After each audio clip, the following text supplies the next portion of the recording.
नमस्कार मित्रमंडळी, सुप्रभात. सकाळचे 9:30 वाजलेले आहेत आणि मी आलेलो आहे आमचे चुलत बंधू सुरेश अब्दल यांच्या शेतामध्ये. आणि मित्रांनो, आज आम्हाला फवारायची आहे सोयाबीन. परंतु ही सोयाबीनची एकदा तुम्ही वाढ बघून घ्या. हे पहा, माझ्या कमराला सोयाबीन लागत आहे आणि हिच्यावर प्रचंड मोठ्या प्रमाणात आळी पडलेली आहे. हे बघू शकता तुम्ही, पानं कसे खाल्लेले आहेत आळीनं. तर आज ही सोयाबीन फवारण्याचा आमचा नियोजन आहे. 2 फवाऱ्याने ही सोयाबीन फवारायची आहे. हे बघू शकता माझ्या हातामध्ये 3 होलचं हे जे नवीन नौजल आणलेलं आहे स्पेशल सोयाबीनसाठी. खूप मोठे तास घेऊन हे नौजल चालतं आहे, त्यामुळं हे नवीन नौजल आणलेलं आहे. हे बघा, इथं सोयाबीनवरची तुम्हाला आळी दाखवतो. ही बघा आळी, दिसली का? असे खूप मोठ्या प्रमाणात आळीचा प्रादुर्भाव सोयाबीनवर झाला आहे. कारण जवळपास 1 आठवडा झालं वातावरण क्लिअर नव्हतं. अजूनही क्लिअर नाही, सूर्यप्रकाश अजून पण पडलेला नाही.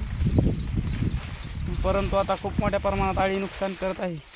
त्यामुळं सोयाबीन फवारणं अनिवार्यच आहे, नाहीतर उत्पादनावर खूप मोठा परिणाम होतो.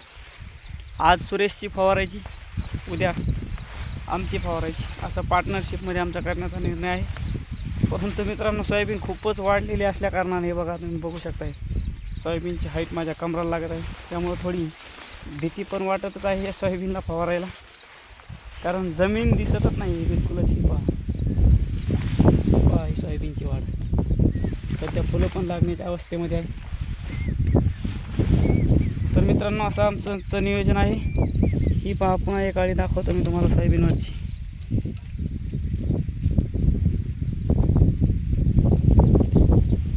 असं भरपूर प्रमाणात आळ्यांचा प्रादुर्भाव झालेला आहे. तर मित्रांनो, असेच शेती मातीशी निगडीत, शेतकऱ्यांच्या जीवनाशी संबंधित असेच नवनवीन ब्लॉग्स पाहण्यासाठी आपल्या चॅनलला सबस्क्राईब करून बेल आयकन म्हणजेच घंटीचं बटन दाबून ऑल नोटिफिकेशनला अलाउ करा.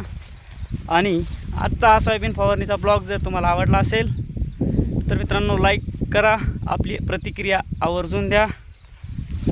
धन्यवाद.